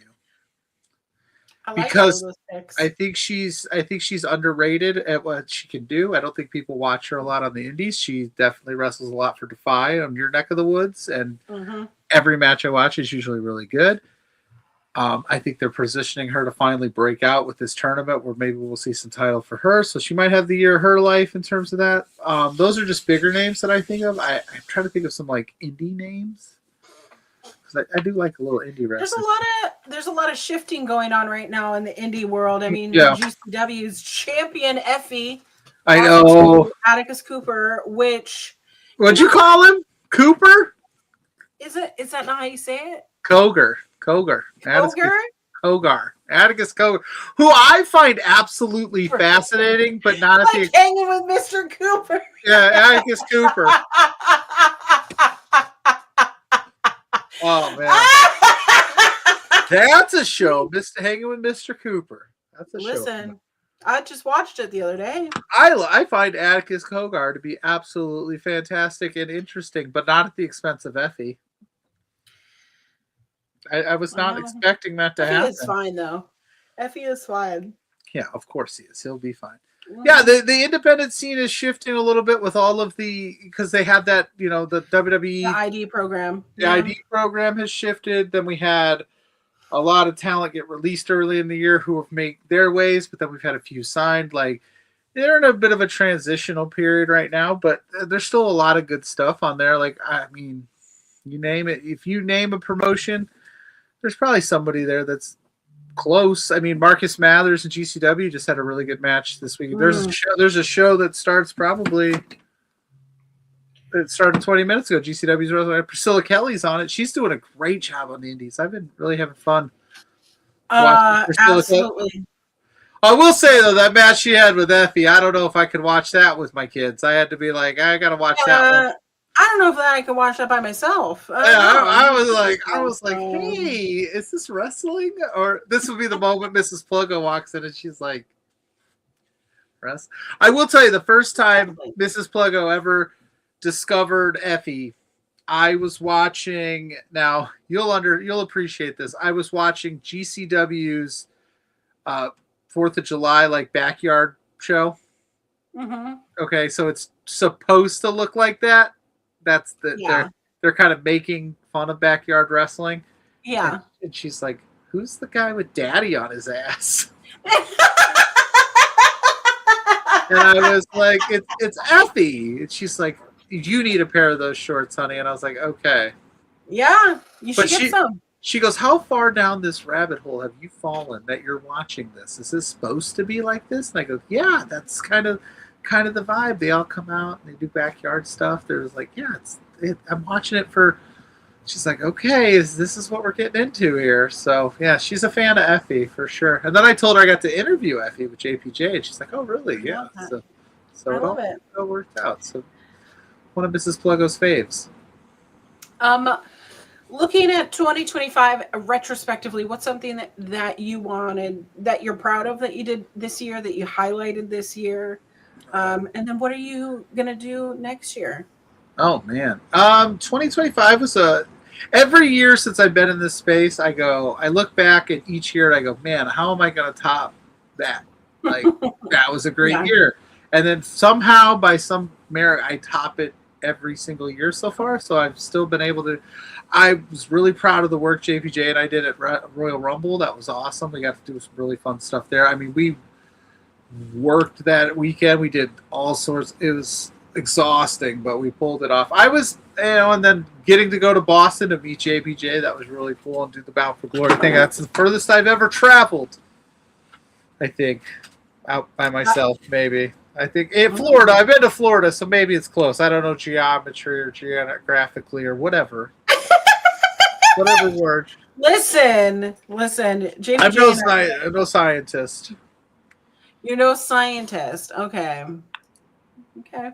Oh, thank you. And I'm proud. I've taken speaking. That's a little like I'm proud that Josh lets me do things that aren't wrestling related on the Hive. Like that's cool. Like I get to do some football talk, some SNL talk, which I love Saturday Night Live. So I get to talk about that a little bit. I am really proud of the WrestlePalooza weekend that I did. That was the first time I've done something like that solo. So I've always had JPJ to bounce the idea off of, right? Like we have a really good like between the beards gimmick where you stand and we bounce the questions and every wrestler's understood it and got it, and we've always been able to play off that. But I got the opportunity to go to WrestlePalooza last minute on my own and do it, and I was like, what if I suck at this by myself, right? Like, because this is a different. But I was really happy with what came out of that. I got to yeet with the Usos, which was really fun. I wrestled this year. I was in a wrestling ring and I threw a guy out of a rumble. Like what? Right? That's crazy. That's crazy. Someone let you do that? Yes, our local promotion here. I talked them into allowing me to do a rumble spot. Actually, they asked me after doing a different spot, but yeah. So that poor guy. Jorge Bravo, for the rest of my life, has got to hear that I threw him out of that rumble, because I will never not tell that story, because perfect. There's no reason I should ever be in a wrestling ring, because I am like not a wrestler. So, but you, Jorge, are a wrestler. I threw your ass out. But overall, 2025, I'm just stoked that I'm continuing to get to do very cool things with very cool people. Beards has been doing the thing like we always do every week. It's always a new guest. We've had a problem where we've had more guests than we don't, which in years past maybe hasn't always been the case. Which, don't get me wrong, I always love the 2-man game, but it's always nice to know that people want to be on our show. For Exposure's really taken off in the independent scene, with Blair, so that's always cool. Like I get to work with people that understand me. Like you don't always find that where like. They're like, it's Pluggo, like we get it, like we know, like Love Wrestling, for instance, like, and like I said with the hot, like they let me like, here's my idea, and they go, okay, all right, go for it, we trust you, and it's like that's cool, that's so cool to me, that's a huge thing for me in 20. Like, hey, I want to try this, all right, go for it, like that's great. So I'm sure I'm forgetting people. I'm missing things. I'm sure there's more. When I look back here in a couple weeks while I'm sitting there watching the ball drop, and I go, holy shit, like what a crazy year in 2025. It's been a crazy year for you, so I'm excited to see where it takes you next year. It's been it's been a positive year. It's also been one of the toughest years, where it is one of those where you keep growing and you're thinking like, okay, what am I doing the right things, am I making the right decisions, and like But I look back on it at the end of the day and I go, as long as I'm still having fun doing it, then we're killing it. And everything, I try to do as much as I possibly can, as we've talked a few times. Like, I think last week I did like 10 shows and I was just like, what are you thinking? But I was like, at the end of it, I was like, that's too many shows, man. But I'm glad that I'm pushing myself to try those things, because I got to be honest, like, I never thought I would be here. So, yeah. In the sense of like doing this, like, I never thought I would ever be a guy that was on camera, doing things, doing interviews, going places, and doing interviews with all sorts of wrestlers for WWE and all this crazy stuff. And so, yeah. Like, I'm interested to see where 2026 goes. I famously never have a plan. I never have a goal. I just kind of go with it, and I don't know if it's good or bad, but it's gotten me this far. So I just hope in 2026 the good vibes keep going, and that I can keep doing this and keep putting out content for everybody. As long as I can keep doing it and it doesn't, I can keep the lights on here at Casa del Pluggo, then I'm good. And my kids are good, then I'm set. We'll see. We'll see what happens. I don't know. Terrible answer, Auntie, because I don't know what 2026 is going to bring. But I promise you, I'm going to try to come up with something. I don't know what yet, but we'll see. All right. Well, we are going to play since you're drinking, but you're not. It's non-alcoholic. Yeah, that's right. We're going to play a drinking game. Ooh, okay? I haven't played a drinking game.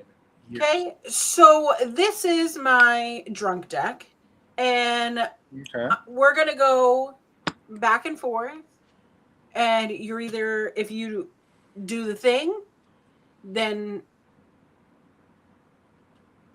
you either drink or I drink. Oh, if Does that make sense? Yeah. Okay. All right, are you ready? So, for instance, this card says, say 5 words starting with T in 5 seconds or drink. Okay? Okay, so I would say... You would say 5 words that start with the letter T in 5 seconds or you drink. Okay, so I got to start? Okay, we want to start with this one? All right. Sure, ready? You want me to... Okay, ready, set, go. Go? Okay. Oh, tits, tackle, takedown, tacos, toboggan. Toboggan for the win! Why would you think of toboggan? I don't know. Did I get 5? Is that 5? Yeah, that was 5. Thank you. Toboggan is a great word. I don't know. Toboggan. Sorry, I'm never going to get over that. Okay. I love it. Hey, I love it. Listen, I'm just trying to make a lasting impression so I can get invited back. All right. All right. Drink if you memorized your bestie's phone number. This is Mrs. Pluggo's phone number count? Yeah. Do you know her number by heart? I do. Don't say it. I'm not going to. That's why I'm saying I do. But I believe you. So. And then, like, my best friend, like my best yes, I do know his number, but I don't know if he's still. Yes, it is still his number. Yeah, I do know it because it's very easy, and I won't put his on blast either. So. Yeah. Wow. Yeah, please. But that's it. I won't do that one. Okay. I did mention you, Blair. I mentioned how For Exposure has been killing it this year, and we're doing great stuff, Blair. Or unless you're yelling at me about not knowing your phone number off the top, which he probably is, and I don't know his phone number. I called him once, and he goes, "Why are you calling me?" I said, "Because I was driving, and it was easier." Are you a driver and caller kind of person? Yeah, yes.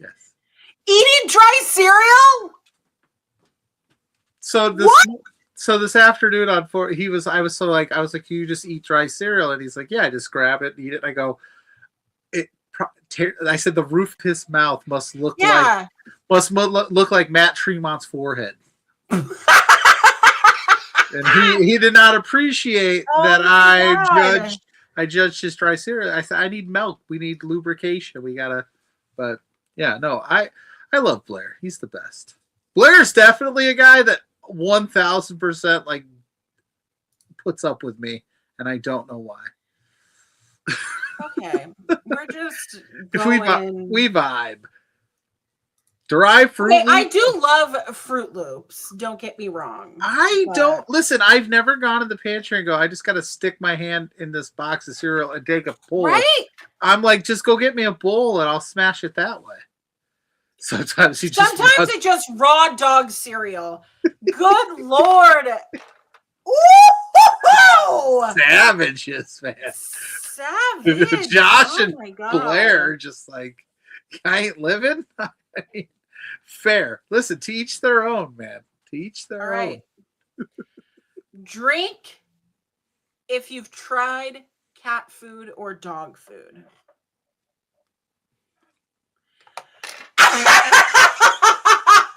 You never was curious? Never? You said if you've tried it.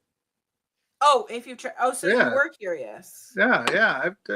Sorry. Dog, but one of those like over here. one of those dog bones. Yeah. And listen, you walk down that cat food aisle, they're like filet mignon for your 79 cents. You're like, fuck.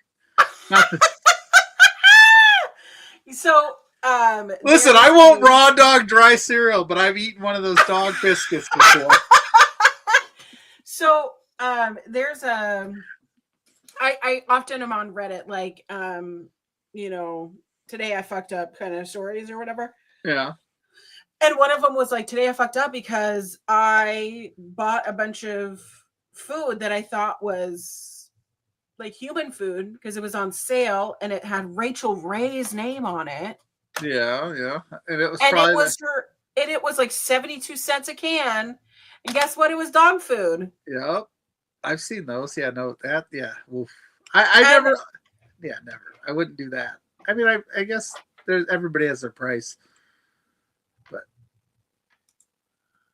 I don't need to know that. I didn't even know that people like to, if you know. Yeah. I'm just saying for my dogs eat human grade food that I have eaten before. And it just tastes like chicken without seasoning, you know. I'm a curious person by nature. I have to know things, so. Well, interesting. Yeah. All right. Drink if you are wearing the color black. Yeah. My socks and my pants. I was about to say, are your pants black? Yes, they are. All right. Yes, how many times have you drank so far? Two? The dog food and the pants. I didn't have to drink on toboggan, which was pretty dope. All right. If you are over the age of 22, take a drink. Oh. I was trying to hold out. Do you remember being 22? Yeah. Oh, what a piece of shit that guy was.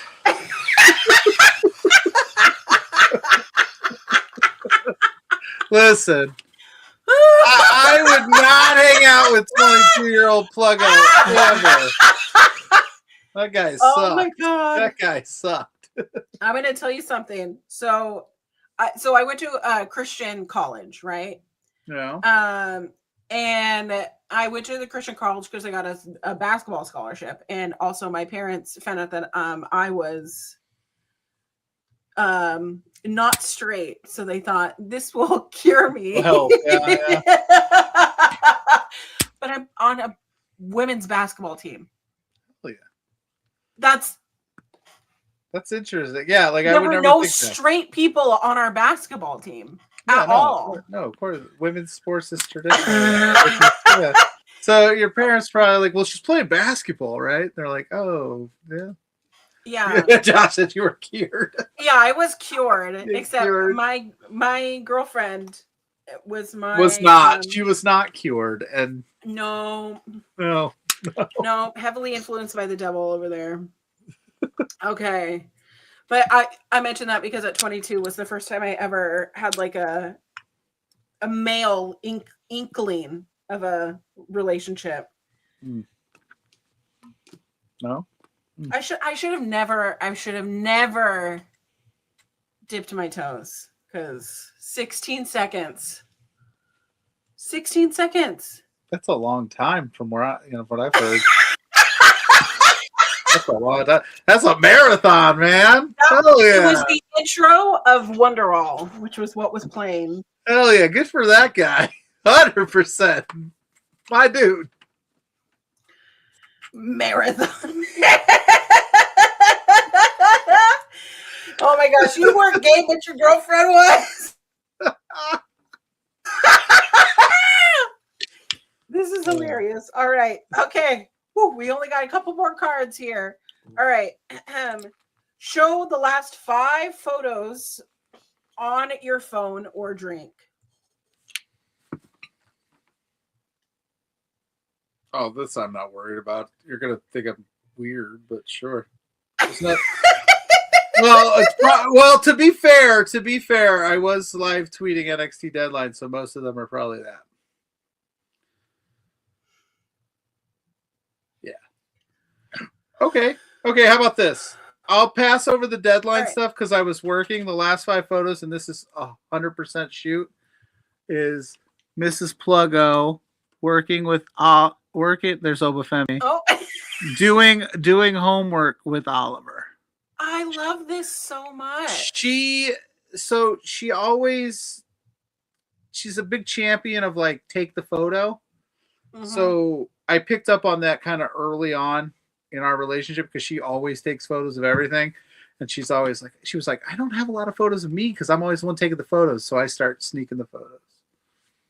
So sorry, it's not my balls or anything, but what? Sorry, guys. Sorry, guys. Thank you that it's not balls. Sorry, Twitter or Twitch, whatever. But no, yes. So she was helping him do his homework earlier, and I was like, she'd probably get a kick out of that. So those were the 5, and then everything in between is wrestling because I watched GCW and then there was a bunch of stuff. But yeah. Well. I know. I'm a real big sweetheart. I love it. It means you're a giant green flag to me. So I hope that's a good thing. Yeah. Do you know about beige flags, green flags, red flags, pink flags? I mean, I know red flags are bad. I'm sure I have a few of those, but I don't know about beige. I don't know about beige. Yeah, everybody has red flags. Everybody that. The key is like if the person that I'm sure Mrs. Pluggo has some things, but we work so well together that her red flags aren't red to me; they're just who she is. That's kind of how it works, right? My heart. Yeah. Oh my God. Like we're not perfect. Don't get me wrong. We're not perfect, but we make it work because that's how we roll. But no, I don't know what a beige flag is. What's a beige flag? A beige flag is something that's neither red or green. So it's not good or bad. It's not good or bad. I might be a walking beige flag. I'm just very.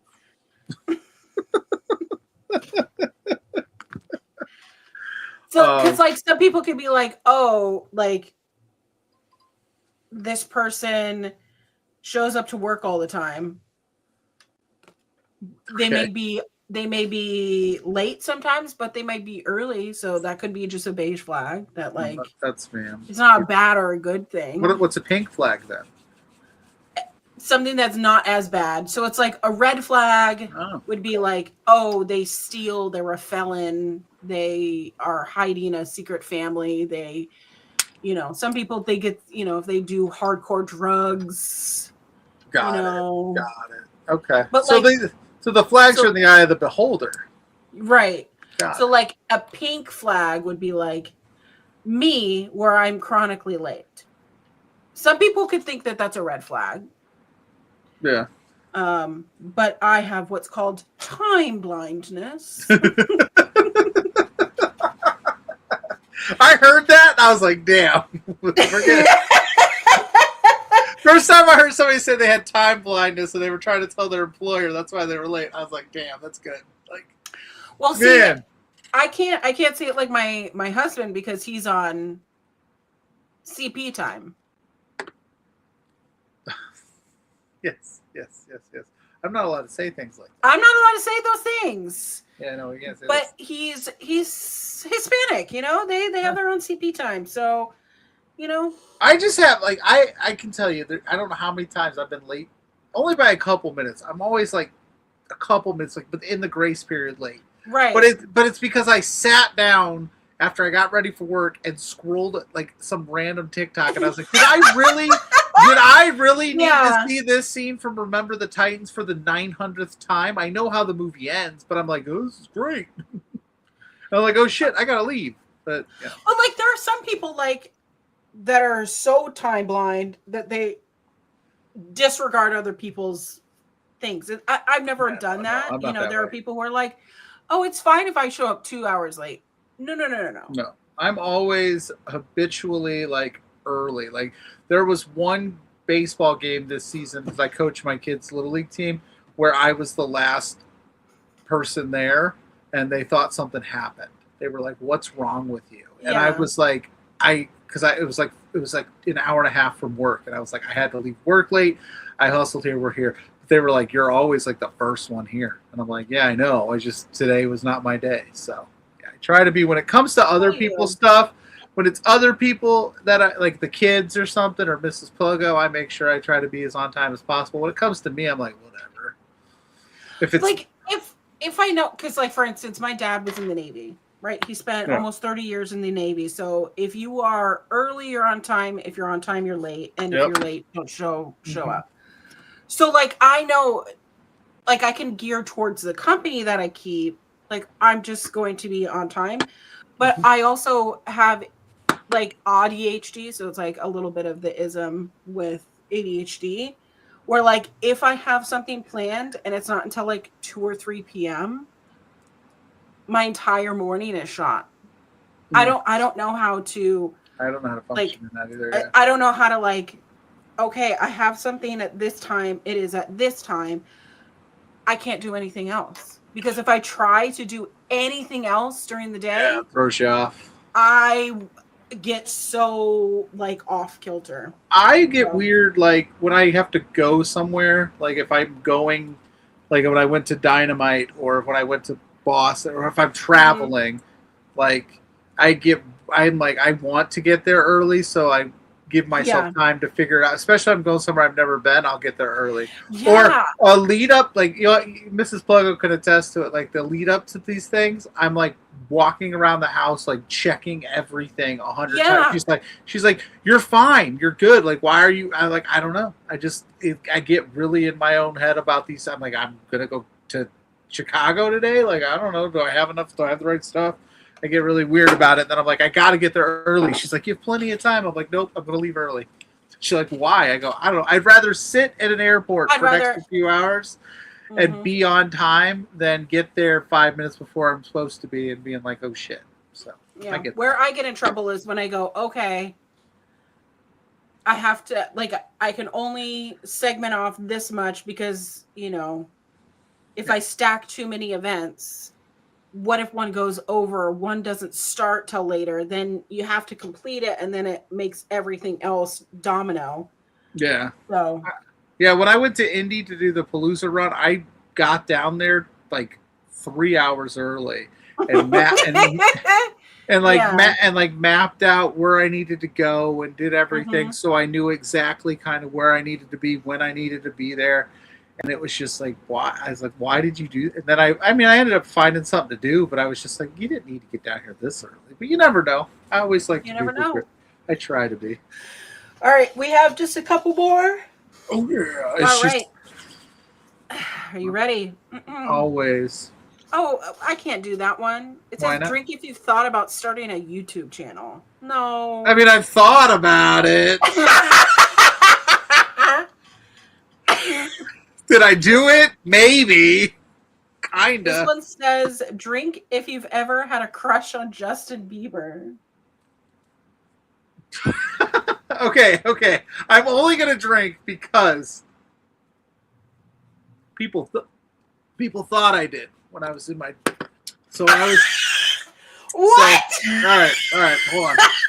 You're proving the allegations correct. Allegations. Okay, so In my 20s, I worked at a bar Okay. that ran karaoke 7 nights a week. Mm-hmm. It was at the height of Justin Bieber's Baby. Okay. So this joke started out as, let's just try to get the karaoke guy to say Justin Bieber. It wouldn't work. Mm-hmm. So it evolved into us putting our names in as Justin Bieber. So he'd have to say it. Then we decided, well, we'll sing Justin Bieber's Baby because then we have. So it kept spiraling, and then I took over karaoke that was one of the songs I sang was Justin Bieber's Baby. My 26th birthday, everybody got me Justin Bieber related things to the point I had a life-size Justin Bieber cutout in my house. And I am, exactly. You're trying to beat the allegations. I am beating. So I would listen to Biebs. Got some pipes on him. Misunderstood individual, I guess. I don't know. But I had all this stuff. I had posters. Like, it was like you would think that I was in love with the guy, but it was this joke that just kind of. It's easy too. He's fine. I'm not saying he's not good, but yeah, a life-size cutout. Now here's back when I used to drink, and I'd come home from the bar. I'd like walk in the house and freak out. I'm like, oh, it's just Justin Bieber, like in my house because somebody bought it for me. And like I had this, So when I moved out of said house, yeah. So I have like Teen Bieber. I used to get called Teen Bieber a lot back in the day, and like they're like, oh, the guy that sings Justin Bieber, that's that guy. Mm-hmm. And I knew it down to the rap, down to the Luda rap. I had it. I could. Oh, back in the day, like I was Teen Bieber all the way, and then. Yeah, so I don't know if that like ever evolved into me having a crush on him, but the allegations of me having a crush on him were very strong. And then, fun fact, I was moving out of that house, and I had all that stuff sitting outside, and some girl was like, are you getting rid of that? Some like little girl was riding her bike by, and she's like, are you getting rid of that, Justin Bieber? I was like, yeah. I said, today is your lucky day. And she goes, what do you mean? And I go, I'll be right back. And I had a box full of Justin Bieber merchandise and swag from this years of people thinking that was my guy. And I go, here you go. This is all yours. And she just thought it was the cool. She goes, oh my God, CDs. And yep, all yours, honey. Have a wonderful day. So I made some little girl's day because she got a life-size cutout of Justin Bieber and a bunch of swag. So yeah. That's yeah. Sorry. I had a cutout of the Jonas Brothers. Oh, there you go. So it still rolls back into being a sweetheart. Yeah, my obnoxious joke of like pestering a guy to say Justin Bieber with a bunch of drunken buddies of mine turned into me. Yeah, hey, listen, at the end of the day, at least somebody got some use out of it. But yeah, I used to play the music in the like when I cooked because I worked at the bar. I'd cook and I'd play the CDs in the back. And I had this guy that worked there that he's like a metalhead, and he's like, "Fuck Justin Bieber's trash." And I'd be like, "Guess what we're listening to today, dude?" Justin Bieber did a compilation album where he sung with like Miley Cyrus and like all these other people, and I just play that on a loop, and he'd be like, "I fucking hate you," and I'm like. I'm aware. I'm an acquired taste. I will tell you, when I was bartending, when I lived in Pittsburgh, I definitely had a Pandora going of all what I called the guilty pleasures. Yeah. And dude had some get everyone to jam. All right. Dude had some bangers. What can I say? Never say never. Yeah, dude. Whatever. Anyway. I don't like that one. All right, this is gonna be our last one. All right. Share a scar or injury story. Otherwise, drink. Well, I stabbed my hand with a knife on Wednesday.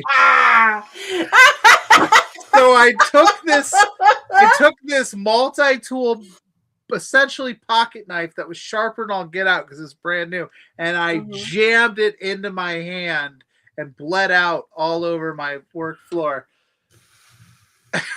Outside of that, I did cut off the tip of this finger on a meat saw when I was a meat cutter. I lost the tip of. I lost 2% of it. Grew back pretty good, but there's a huge scar right here, and it was like, yeah, it was bad. I had to call Mrs. Pluggo and be like, "Hey, honey, I know you just got back from taking Owen to the doctor, but I need to go to the emergency room." She's like, "Why?" No. So yeah, I have. No. Yeah. So this hand and I aren't vibing. But yes, I did literally, no joke, Wednesday. That's why this is. I should take it off and let it air out, but there are stitches. I won't show them on screen because I don't need to show that off to the world. But I do have stitches in my hand. Yes, and it was pretty gnarly. Yeah. Am I the most accident prone guy in the world? No, but every once in a while, every 5 years or something, I do something stupid. I will tell you, there was a period of time because, so I don't know if you know, but I'm close to 6 foot. Okay. No, we've never stood side by side. That's true. We've never stood side by side. So I'm a large individual. Not only that, I got these large refrigerator shoulders. Okay. Yeah. I'm just a thick person. Okay. Yeah. So in middle school, there was a period of 3 years where I was always on crutches. I was always rolling an ankle, breaking something, Oof, yeah. doing all the things. The first time I ever broke my ankle, instead of just rolling it, I was running in my house, and I grew up in a house where the stairs were in the middle. So like you know, everything exists around it, like a fucking donut. You know, it's very square shaped house. Very baller-esque, yeah. Yeah. But my brother and I were chasing each other, and he would always do this move when we would be chasing each other, where he would knock something down so that it would like stop me, obviously, so that he could get away. Yeah. He knocked down like the broom, and it fell down, and I stepped, and because it rolls, my ankle just did the roll.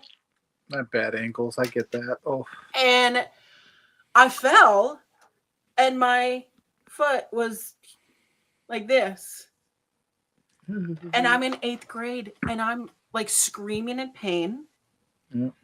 And my brother goes, "What? Yeah. What?" Yeah, no, for sure. Faking it again. And he looks at my foot, and he just is like, oh, we're fucked. Yep. Nope. 100%.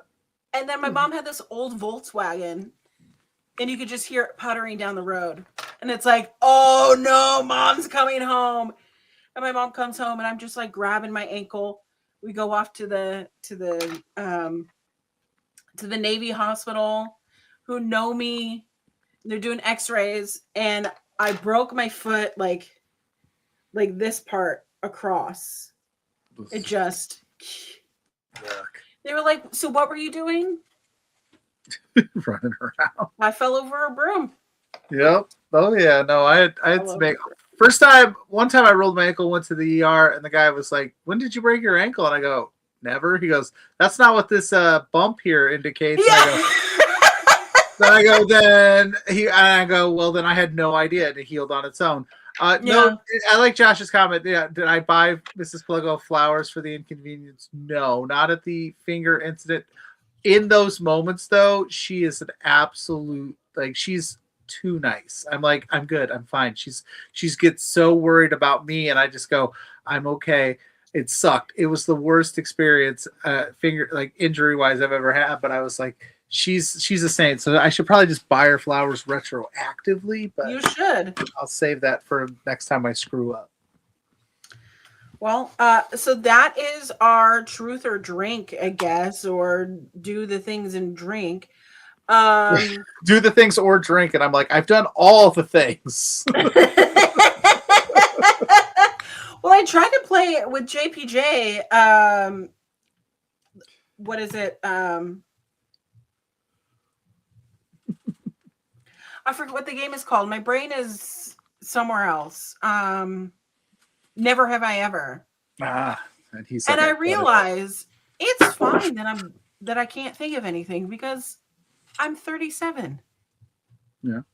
I've done a lot of life. Yeah. Oh yeah. Like I said, curious. I have so many stories. Yeah. That's right. I will always put Mrs. Pluggo over 1000% every day, all day. She's my biggest fan, but I'm hers. And like I said, I don't get to do this stuff without her. I love it. Yeah. Even although I will say, if you want me to not be so sweet, I think maybe sometimes I wonder if she lets me do all this stuff because then I'm just not bothering her. She's like, go downstairs for 6 hours and talk wrestling. You said it, and you know what? You're like, it tracks. We all know It Mrs. tracks. Blood. Yeah. She's like, go down there and watch 47 hours of wrestling. Like, that way you're not upstairs bugging me, man. Well, but either way, she lets me do it. So. Well, you've told me a lot about your life. I've learned a lot about you. We've talked about the ups and downs. We've talked about how companies can improve. I've learned so much about you tonight, there, Pluggo. Hopefully it's good stuff. Hopefully learn you're like, this guy's all right, you know. Well, I appreciate that you carved out some time in your busy ass schedule. What do you got going on? Where can we follow you? Oh, well, I say always, you could follow me at Pluggo. You go to Pluggo on all the social media platforms. My face pops up. I am there every Thursday night with the gentleman that we've talked extensively about today, JPJ, Between Two Beards, every Thursday, 8 o'clock on Love Wrestling CA. Every weekend, depending on time, we always just try to fit it in depending on our schedules. But for Exposure Pod with Blair Pacheco was in the chat earlier tonight. We talk independent wrestling. We just talked the GCW show that's going on right now. I do the Hive media stuff where I do the college football picks, which that's coming to an end because college football is in the playoffs starting next week. But I've decided to start reviewing the new SNL episodes as they drop. There's one tonight, so I'll probably drop a video there tomorrow as well. Anything I write is up on Love Wrestling CA right now. And then if you just go to the social medias, you'll know all the other spots that I popped in and out. We did the NXT watch along with Ella J right before this. So just go there. That's where I'm at. I'm everywhere and nowhere all at once. I'm like the wind. I'm like the wind. I love it. Well, if you're watching this on YouTube, please make sure to like, share, subscribe. I like to keep these things going and accessible for free. Please follow me _Queer Auntie anywhere there is social media. I got new things coming out all the time. We're going to do some cozy streaming probably tomorrow morning while Wrestling Made Me Cry is still on hiatus. And yeah. What a fun time. Oh, I had a blast. I clicked instinctively on that. I was like, is Grainmaker give me a frowny face or a happy face? I was like, a happy face. I was like, it doesn't work for me. This isn't my stream. Yeah.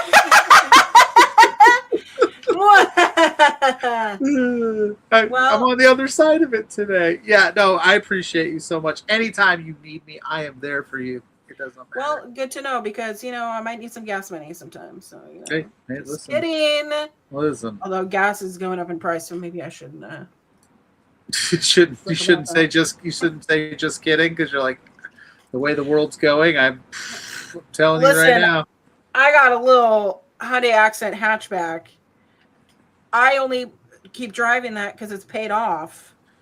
Amen to that. It shouldn't cost me $40. No. Every time I need to fill up. Anyways. Amen. Love your face. Thank you so much for your time. And thank you. Thanks for the drink. Anytime. Cheers. Cheers. Bye.